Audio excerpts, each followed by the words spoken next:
소혜리 문답 제1문답을 보면 유명한, 즉 어떻게 하나님을 영화롭게 하고 하나님을 기쁘게 하고 하나님을 즐거워할 수 있는가라는 그 아주 명답이죠. 명답. 그런데 사실은 명답이긴 한데 제가 항상 그것을 읽어보면서 어떻게 그렇게 해야 되는가, 항상 그게 저는 늘 궁금해. 우리가 교리를 잘 배우는 건 중요한데 또 하나 우리가 잊지 말아야 될 건 뭐냐면, 그럼 실제적으로 어떻게 할 것인가, 이것도 역시 항상 같이 생각해야 됩니다. 하나님을 영화롭게 하고 그를 즐거워하고 그를 기뻐하는 거, 그거 참 좋은데 그럼 어떻게 그렇게 하냐, 이거 어떻게, 누가 나한테 그럼 어떻게 그렇게 하느냐 물어보면 뭐라고 답을 하겠습니까? 그럼 어떻게 하나님을 즐거워하고 기뻐하고 영화롭게 하는가, 그 방법이 뭐냐, 그렇게 누가 나에게 묻는다면은 뭐라고 또 대답을 하겠는가. 교리문답이 요 부분에서 좀 더 세밀하게 했으면 좋았을 텐데 하는 생각이 들더라고요. 근데 그럼 어떻게 하면 될 것인가, 정확하게 제가 얘기한다면 계명을 지키는 것입니다. 계명을 지키는 것으로 하나님을 영화롭게 하고 그분을 즐거워하고 그분을 기쁘시게 하는 거예요. 계명을 지키는 거예요. 계명. 바로 요겁니다. 우리가 단순히 우리 자신이 감정적으로 내가 막 하나님을 기뻐하고 즐거워할 수 있어요. 내가 감정적으로, 내가 만약에 찬양을 부른다, 하나님 말씀을 듣는 순간, 어떤 내가 정말 좋은 신앙의 서적을 읽는 순간 막 내 속에서 기쁨이 오고 막 즐거움이 오고 하나님의 영광스러움을 막 마음속에 차고 끓을 때가 있는데, 하지만 그것보다 또 중요하지만 그 이후에 한 걸음 더 나아가서 뭡니까? 그러면 그와 같은 하나님을 실천적으로 어떻게 내가 기뻐하는가, 그것입니다. 그걸 어떻게 해요? 계명을 지키는 것으로, 계명을 지키는 것이에요. 만약에 우리가 감정적으로 또 우리가 어떤 지식적으로 하나님을 막 기쁘게 할 수 있어요. 생각할 수도 있고. 그런데 오늘 우리가 읽은 십계명 후반부의 말씀 보세요.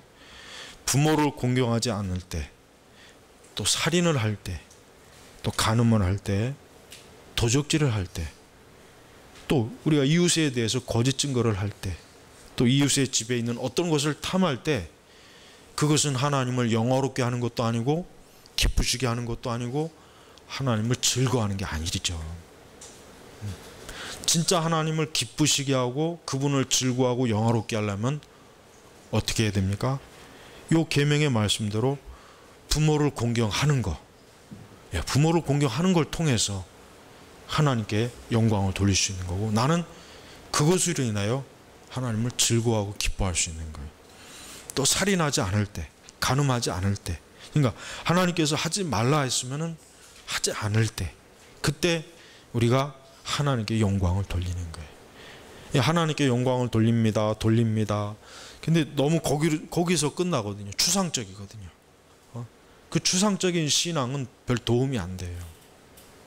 그래서 하나님께서 왜 이 십계명을 주셨는가? 적어도 우리 신자들이 너희는 이와 같은 말씀을 통해서 나에게 영광을 돌려라, 이거예요. 나에게. 하나님께 영광을 돌리는 것을 보통 복음주의 교회들은 예배와 찬송을 통해서 하나님께 영광을 돌린다 그래요. 그것도 맞는 것입니다. 그러나 거기서 끝나면 안 되죠. 너는 과연 그와 같이 살아가느냐, 이것이 중요한 것입니다.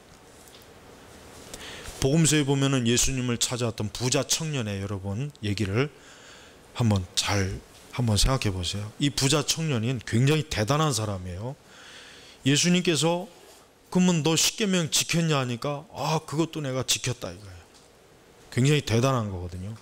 예수님이 이제 마지막 결정타를 내립니다. 그럼 너 가진 거 다 팔아서 가난한 자 주고 그 다음에 나 따라와라 하니까, 거기에서 이 부자 청년이 어때요? 무너진 거예요. 그렇게는 도저히 못하겠는 거예요. 그리고 그냥 돌아갔어요. 우리 시대 그리스도인들은 어디까지의 그리스도인입니까? 그 부자 청년이 돌아간 그 시점까지 그리스도인이에요. 그 시점까지. 예수님께서 왜 그의 그 부자, 그 사람의 가장 결정적인 걸 처음부터 사실은 아셨지만, 그러나 예수님은 처음부터 이 사람을 쓰러뜨린 것이 아니라 하나하나 한 단계 한 단계 높여서 마지막으로 결정적으로 그가 가지고 있는 많은 재물이 그의 우상이라는 거죠. 그는 사실은 뭡니까? 10계명의 제1계명과 2계명, 1계명조차도 순종하지 못한 거예요. 사실은 엄밀히 얘기하면. 여러분, 우리가 하나님께 영광을 어떻게 돌릴 수 있을까? 그러니까 내가 어떻게 하나님께 영광을 돌릴 수 있을까? 내가 어떻게 할까? 복잡할 거 없죠. 하나님의 계명에 순종하면 되는 거죠. 순종하면. 그러면 하나님 그걸 통해서 기뻐하시는 거예요. 왜요? 이 세상 사람들은 부모를 공경하지 않거든요. 또 이 세상 사람들은 살인을 하잖아요.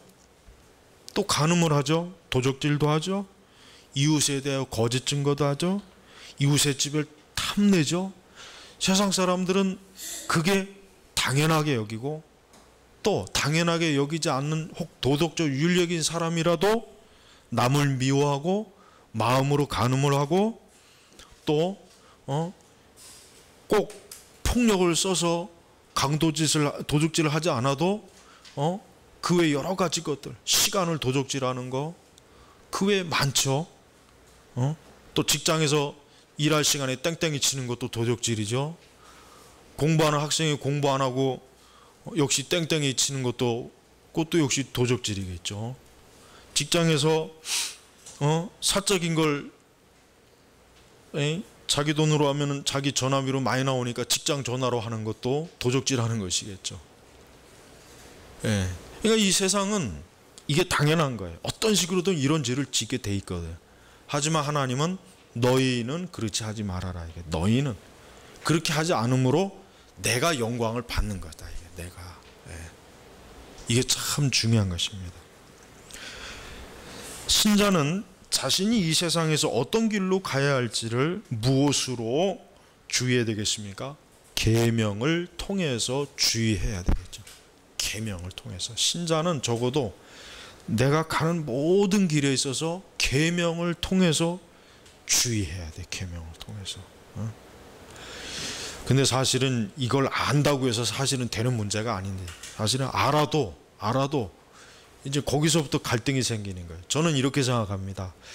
과연 우리가 성경 말씀을 몰라서 말씀에 불순종하기보다는 알지만 그 아는 것만큼도 사실은 순종하지 않기 때문에 그만큼 하나님께 죄를 짓지 않겠나, 좀 그런 생각이 들어요. 우리가 성경을 이게 도대체 무슨 말일까 아무리 봐도 몰라서 불순종하고 몰라서 이해하지 못하는 것도 있겠죠. 근데 사실은 그것보단 내가 알고 있는 것조차도 사실은 순종하지 못하고 막상 그렇게 하려니까 두렵고 겁이 나고 사람들의 눈치도 보고 환경도 보고, 근데 여러 막 이해관계를 따져보니까 이거 도저히 안 되겠다. 그냥 이번 한 번만 넘어가자. 모른 척하자. 이렇게 해서 사실은 말씀을 불순종하는 일들이 많이 있습니다. 억지로 일부러 고의적으로 불순종하는 것보다는 사실 이런 경우가 더 많을 것입니다.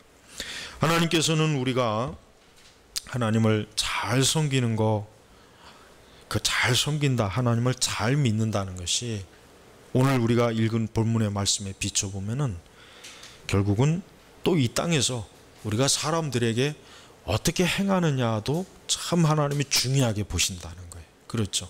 10가지 계명 중에 과반수가 넘잖아요.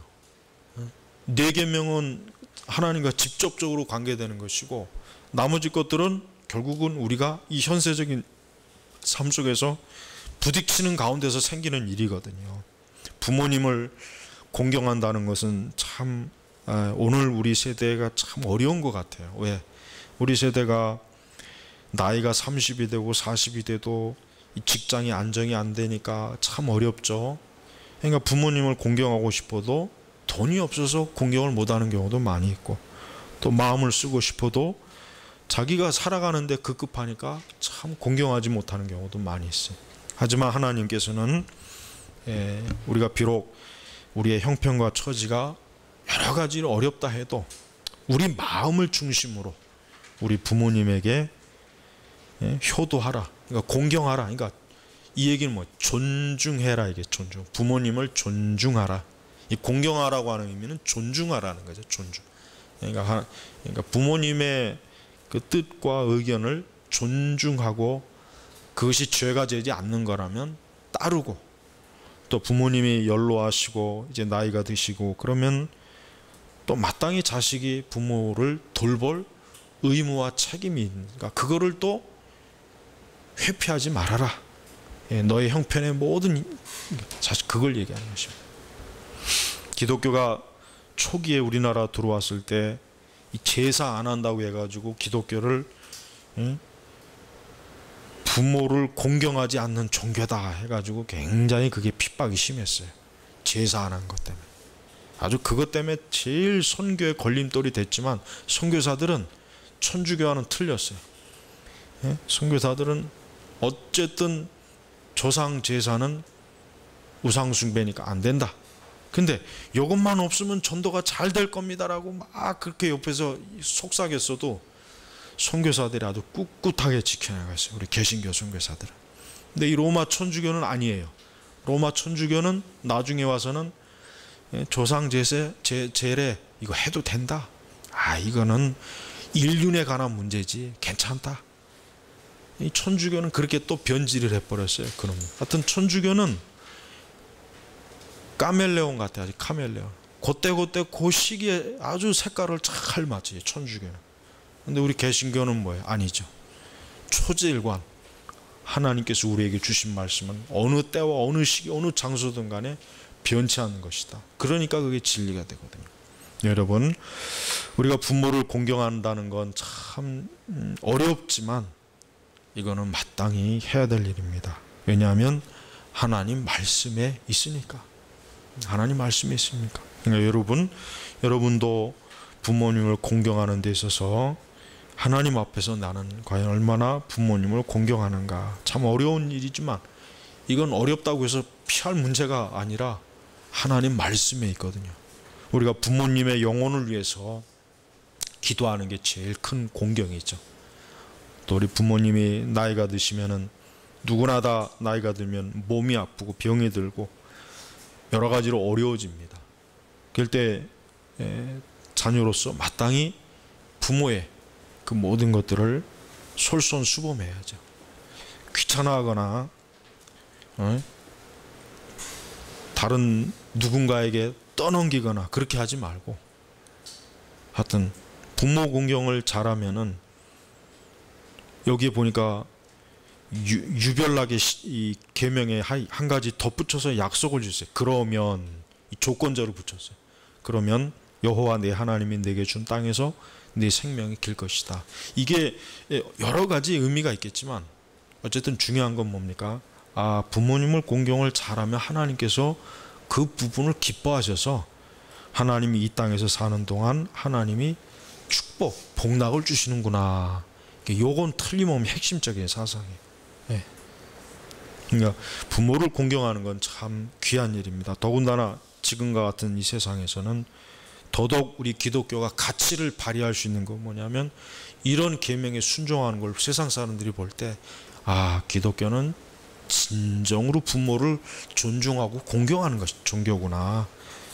그냥 뭐 명절 때 상에다가 뭐 차려놓고 절 한번 뚝딱 하고 나서 그 외에는 뭐 나 모른 척하는 그런 종교가 아니구나 하는 것을 보여줄 수가 있습니다.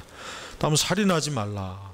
지금 우리나라 보면은 이 범죄자의 전성기 같아요. 전성기. 예전에 노태우 대통령이 잘한 게 있어요. 조폭과의 전쟁. 지금 이명박 대통령은 이제 정권의 말기가 되었으니까 이 범죄와의 전쟁을 한번 크게 해서 퇴임하기 전까지 많은 이 범죄적인 요소를 뿌리 뽑아야 돼요. 그럼 제일 먼저 뭘 해야 되겠습니까? 사형수 전부 다 사형시켜 버려야 돼요. 근데 초기에 그거를 하려고 했는데 외교 통상부에서 막 반대했어요. EU하고 통상 외교하는데 걸림돌 낸다. 왜? 쟤네들이 인권을 부르짖으니까. 유럽은 거의 대다수의 나라가 사형제가 폐지됐어요. 한심한 국가죠, 아주. 여러분, 아니, 그러니까 또 그런 말을 듣는, 참 기가 얇아 하여튼. 그냥 사형을 확 시켜버렸으면은 이런 일이 일어나질 않아요. 그러니까 여러분, 사형을 한다고 해서 범죄가 줄어들지 않는다라고 하는 그 거짓말에 속으면 안 됩니다. 그 절대로 그 거짓말이고. 그건 통계야말로 속이기 제일 좋은 게 통계학이에요. 법이 강하고 엄격할수록 사회의 이런 죄악들은 억제가 됐어요. 그게 역사에서 다 드러난 거란 말이에요. 그러니까 살인하지 말라 했단 말이에요. 근데 이 살인을 하는 무리들을 그냥 그렇게 놔두면 어떻게 합니까? 그것도 국가에서 먹이고 입히고 재우고 돈도 많이 들어가요. 근데 돈이 문제가 아니라 하나님의 공의와 정의의 문제예요. 하나님의 공의와 정의를 국가가 무시한다고 해서 하나님이 그러면 그럼 할 수 없지 뭐 나도 그럴 것 같습니다. 천만에 하나님의 공의와 정의를 무시하면 하나님은 국가에 재앙을 내려요. 왜? 억울하게 정의와 공의를 해결받지 못한 사람들을 하나님이 들으신단 말이에요.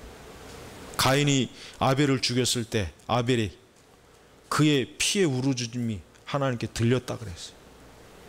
지금도 마찬가지예요.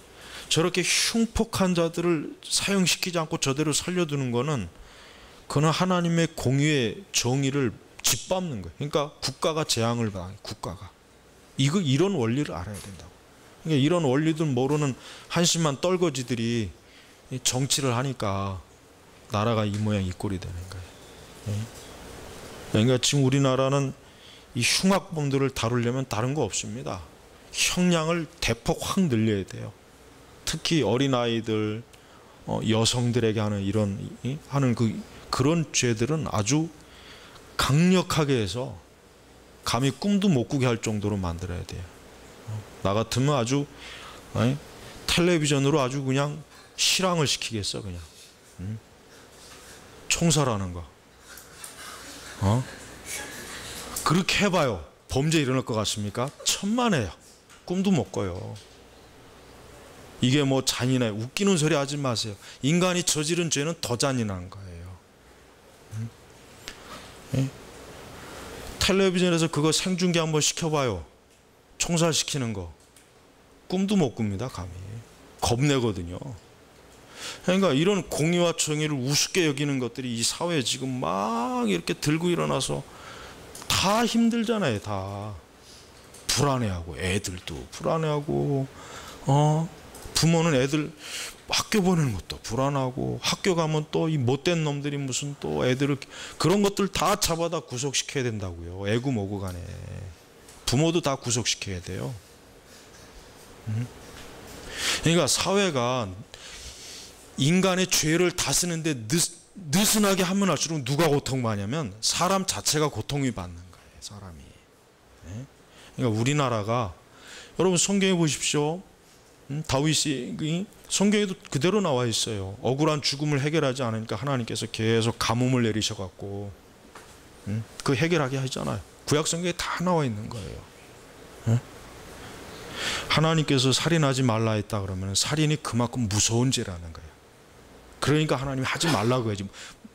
치명적이고 무서운 죄가 아닌데 굳이 하나님이 왜 여기다 계명에 집어넣겠냐 이거예요. 우리는 어떤 형식으로든 살인하지 않아야 됩니다. 미워하는 것도 증오하는 것도 사실 살인이죠. 다음, 간음하지 말라.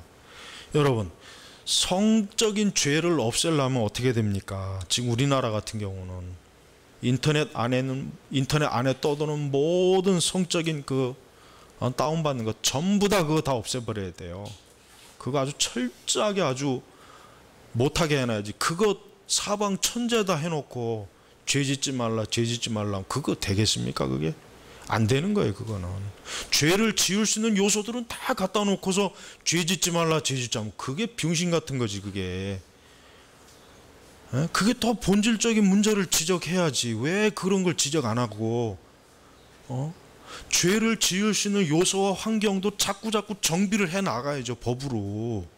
그렇게 하고서 법을 강화시키면은 이 사회가 최소한으로 안정이 된단 말이에요. 이게 그게 성경에 다 나와 있는 거예요. 하나님은 보세요. 인간이 악을 지면 어때요? 어느 한도 악을 지면 하나님 싹 쓸어버리잖아요. 그렇게 해야 정리가 되거든. 그걸 계속 키워놓으면 더 크게 퍼지니까. 그러니까 하나님께서 첫 번째 홍수로 첫 번째 세상을 싹 쓸어버린 거예요. 소돔과 고모라도 마찬가지고. 모든 제국들 보세요. 제국들이 왜 망했냐? 죄를 지으니까 하나님이 그 한계가 오니까 그냥 싹 폭삭 무너뜨리고 또 다른 제국을 일어나게 한 거예요. 그러니까 제국의 역사를 읽어보면 다 나와요.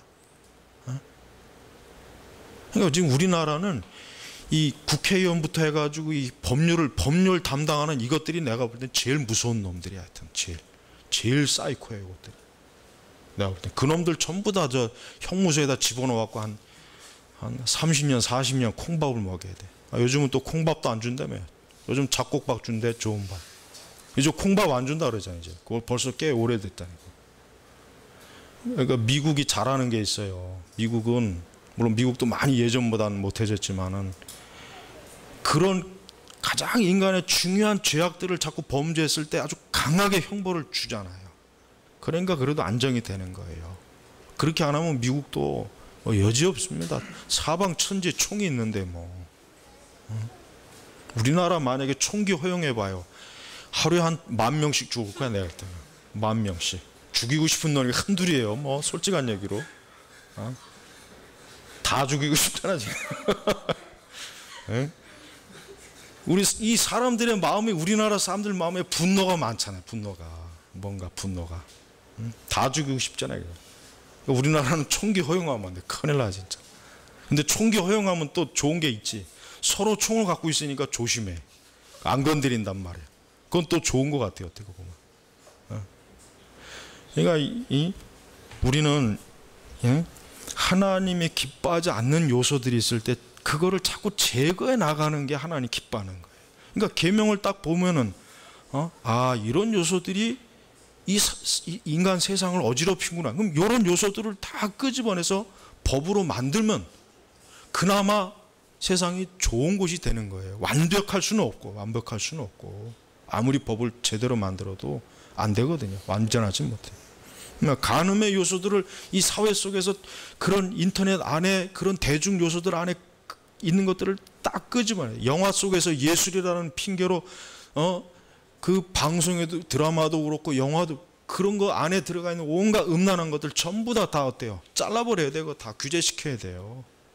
근데 그게 규제하면 또 예술을 뭐 방해한다는 등 볼 권리를 또 이런 잡다한 소리 있죠.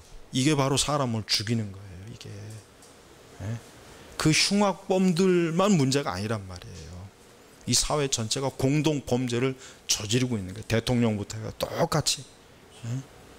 그러니까 우리 그리스도인들은 좀 더 이 세상을 더 깊이 넓게 봐야 돼요. 정말 중요한 요소가 뭐 그것부터 하나하나 잡아야지. 피상적이고 표면적인 거 암만 잡으면 뭐 하겠어. 계속 독버섯 자라게 놔두는데. 다음 도둑질하지 말라. 그렇죠. 옛날 그 고대 바빌로니아부터 도둑질하면은 손발을 잘라버립니다. 그냥 도둑질하면 뭐 아주 그냥 가차없이 그냥 신체 절단형으로 끝내버려요. 이 손이 도둑질했다 그러면 손을 그냥 잘라버려요. 도둑질 못하게. 굉장히 고대 법은 굉장히 무서웠어요. 중국에는 20세기 초반까지 사람을 죽일 때 가장 잔인한 죽음이 뭐냐? 살점 회를 뜨는 거야. 회를. 기둥에다 사람을 묶어놓고 회를 또 하나하나 200 몇천 조각씩 뜨는 거야. 그게 형벌이에요. 간음을 하고 도둑질하고. 난 우리나라도 그랬으면 좋겠어. 아주. 그 책이 있어요 나한테. 그 사진도 다 있어. 그게 아주 무서운 형벌이에요. 그거는 사람이 제일 고통받는 형벌이랍니다. 그러니까 그런 식으로 엄격하게 시장에다가 사람들 다 모여놓고 하니까 겁나서 죄를 감히 못 짓는. 겁나. 그렇게 하니까 사회가 유지되죠. 물론 완전한 건 아니에요. 그래도 죄진 놈들이 있어요. 그러나 지금 우리나라 같이 이렇게 엉망진창이잖아요. 지금 여러분 그거 안 느껴요? 나는 신문을 보고 방송을 볼 때마다 야, 지금 이 나라는 무정부 상태다. 무정부. 저 한심한 저 떨거지 놈들은 뭐 대통령 뽑겠다고 지들끼리 전국 돌면서 뭐 또 그냥 돌대가리들이 하여튼 저것들은 누굴 말하는지 알죠, 여러분? 지금 이 나라가 지금 이 거의 무정부 상태잖아요. 그냥 막 법이고 뭐고 다 짓밟고 지 하고 싶은 대로 막 하는 사람들이 얼마나 많습니까? 그러니까 이런 걸 잡을 생각은 안 하고 그러니까 우리 그리스도인들이 사회 개혁에 대해서 어떻게 여겨야 되는지 하나님의 계명을 잘 살펴보면 너무나 하나님이 정해준 길이 확 보이는데 우리가 이런 진리를 무시하니까 이렇게 이 세상이 어두워지는 것입니다. 내 이웃에 대해 거짓 증거하지 말라. 거짓 증언, 이거 굉장히 많죠. 우리나라도 뭐 일본보다 10배나 더 많다 그러죠. 거짓 증언하는 게. 인구는 일본이 우리보다 훨씬 많은데, 그러니까 다른 사람의 애매모호하게 다른 사람을 모함하고 거짓 고소하고 고발하고 이런 것들, 이런 것들도 상당히 많이 했어요. 상당히 많이 했단 말이에요. 그 다음에 내 이웃의 집을 탐내지 말라. 내 이웃의 아내나 그의 남종이나 여종이나 그의 소나 낙이나 내 이웃의 속 어떠한 것도 탐내지 말라. 그러니까 남의 것을 일체 탐욕의 마음을 갖지 말아라. 여러분 성경에는 이렇게 하나님의 명확한 계명이 있어요. 너희가 이것을 지킴으로 나에게 영광을 돌리는 거고 나를 기뻐하는 것이고 내가 너희들을 기뻐하는 것이다. 이게 하나님이 기뻐하는 거예요. 우리가 실제적으로 이렇게 계명을 중히 여기는 것이 그게 소요리 문답체 1번을 이루는 삶이에요. 그게 그렇지 않고서는 그냥 막연히 추상적으로 하나님을 영화롭게 그게 은사주의죠. 은사주의자들 맨날 방언하고 밤늦게 모여서 지들끼리 철회하고 새벽에 나와서 또 뭐하고 근데 그런 거 하는 거 좋다 이거. 그러면 계명은 왜 소홀히 하냐 이게 계명. 그러니까 여러분 은사주의적인 이런 신앙은 사람을 굉장히 이상한 종교적인 동물로 만들어 버려요.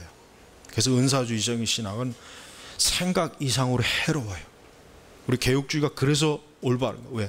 우리 개혁주의는 철저하게 하나님의 말씀이 무엇을 가리키느냐에 집중하잖아요. 일단은 개혁주의 신학은 그거란 말이에요. 하나님의 말씀이 무엇을 가리키느냐를 일단 개혁주의는 초점을 두거든요. 그러니까 우리는 적어도 진리의 근거에서 신앙생활 할 수 있는 요소들이 우리에겐 더 많은 거예요. 그런 은사주의나 복음주의는 하나님의 말씀이 무엇이냐라고 하는 것은 두 번째고 제일 첫 번째 뭡니까? 내가 어떻게 해야 하나님을 믿어서 잘 될까? 이게 첫 번째 지금. 어떻게 해야 내가 하나님을 믿어서 내가 좋아질까? 기분이 좋을까? 이게 지금의 신앙의 제일 첫 번째 원리를 두고 있으니 뭐가 되겠습니까? 엉망진창이 되죠. 끝으로 지난 시간에 잠깐 얘기했지만 십계명은 율법입니다. 사실 우리가 어떻게 부모를 완벽하게 공경할 수 있고 어떻게 우리가 살인을 하지 않을 수 있고 간음하지 도둑질 이웃을 거짓 증언 사실 우리가 이걸 설령 외적으로는 하지 않아도 마음으로 우리가 죄를 지을 때 얼마나 많습니까? 그러니까 하나님께서는 이 계명을 우리에게 주시면서 너가 이렇게 살 수 있느냐? 정직하게 얘기한다면 우리가 이 말씀대로 어떻게 완벽하게 살아서 완벽하게 지켜갖고 어떻게 천국 갑니까? 못 간단 말이에요. 그러면 어떻게 합니까? 그러니까 너는 그리스도에게 가라 이거예요. 그러면 너는 이 의를 예수님이 대신 이루어지고 내가 그것을 너의 것으로 받아주겠다. 이게 복음이에요. 이게 복음. 그러니까 율법은 우리로 하여금 약을 올리는 거예요. 율법은 우리가 미치지 못할 엄청난 높은 기준을 딱 세워놓고 너 어디 한번 이대로 살아봐 자꾸 약을 올리는 거예요. 근데 아무래도 노력을 해도 안 돼. 안 되는구나. 그리스도에게 가야 되겠구나. 예수님에게 가야 되겠구나. 예수님을 믿어야 되겠구나. 이게 율법의 중요한 기능이에요. 그러나 거듭난 사람은 또 그 율법이 뭡니까? 자기를 규제하는 뭐예요? 규범이 되는 거예요. 함부로 날뛰지 못하게 하는 거예요. 왜? 아무리 거듭나고 중생한 그리스도인이라도 여전히 본성은 어때요? 타락한 본성은 늘 꿈틀거리니까 이걸 그대로 놔두면 안 되거든요. 그럼 죄 짓거든요. 악을 행하고. 그러니까 어때요?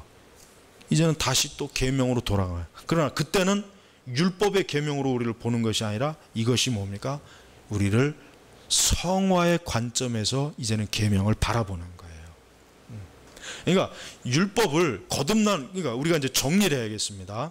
율법은 신학적으로 분명히 복음을 증거하기 이전에 하나님이 우리에게 죄인에게 밀어붙이는 하나님의 완벽한 요구인데, 그것을 이룰 수 없다고 깨달으면 그리스도에게 가요. 그럼 또다시 율법은 이제 뭐가 됩니까? 우리를 성화시키는 요소가 되는 거예요. 그러니까 율법을 배척하면 안 돼요. 율법을 미워하면 안 되죠. 왜? 이 율법은 이제 우리를 성화시키는 요소로 이제는 활동을 하게 되는 것입니다. 그러니까 여러분이 오해하면 안 되죠. 우리가 행여라도 우리가 율법주의라고 하는 말은 그리스도인에게는 사실 있을 수가 없는 말이거든요. 원래는. 근데 자꾸 율법주의 하는데 그건 몰라서 하는 말이거든요. 율법주의는 유대인에게만, 엄밀히 얘기하면 유대인들이나 사용할 수 있는 용어가 율법주의예요. 엄밀히 얘기하면 갈라디아서에 다 나오지 않습니까? 갈라디아서가 왜 나왔겠어요? 율법주의에 나온 것, 율법주의 때문에 나온 거잖아요. 자, 오늘 우리 그리스도인들은 율법이 뭡니까? 우리의 성화. 그리스도인은 하나님의 자녀, 거듭난 사람은 이 십계명의 이 계명을 이제는 나를 지켜주는 하나님의 거룩한 법으로 이제는 받아들이는 거예요.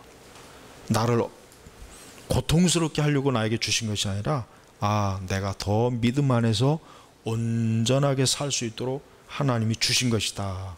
이제는 이와 같은 계명이 아름답게 보이는 거예요. 전에는 흉측하게 보였는데 이제는 이것이 참 좋은 것이구나 하고 그렇게 깨닫게 하는 것입니다. 오늘 십계명의 말씀을 통해서 여러분은 이 십계명의 10가지 계명은 여러분이 항상 마음에 담아두시고, 우리가 매 주일마다 오전 예배 때 십계명 찬송을 부르는 이유가 뭐겠습니까? 이 십계명이 우리 마음과 생각과 의지와 정말 우리 안에서 철저하게 뿌려져서 이 십계명대로 우리가 살아갈 때 이것이 그리스도인의 아름다운 성화를 이루는 것이다. 성화를 이루는 것이다. 우리가 성화에 관심이 많죠. 그 성화를 어떻게 이루느냐 했을 때 간단해요. 계명대로 순종하고 지키면 되는 거예요. 방언을 많이 한다고 해서 성화되는 거 아닙니다. 내가 은사를 많이 받아서 성화되는 건 절대 아닙니다. 철저하게 하나님의 계명의 말씀대로 순종하면 성화가 이루어지는 것이에요. 여러분이 이 십계명을 이제는 성화적인 요소에서 이제는 바라보시기를 주의 이름으로 축복합니다. 기도하겠습니다. 하나님 아버지, 항상 우리가 하나님의 말씀이 이제는 우리를 율법의 저주의 구렁텅이로 몰아넣는 것이 아니라 하나님의 계명이 우리를 더욱더 그리스도의 형상으로, 거룩한 사람으로, 경건한 사람으로 이 세대에 남도록 우리를 지켜주는 하나님의 울타리라고 하는 것을 이제 새롭게 바르게 잘 인식할 수 있도록 저희들을 도와주시옵소서. 감사하며 우리 주 예수님의 이름으로 기도 올렸습니다. 아멘.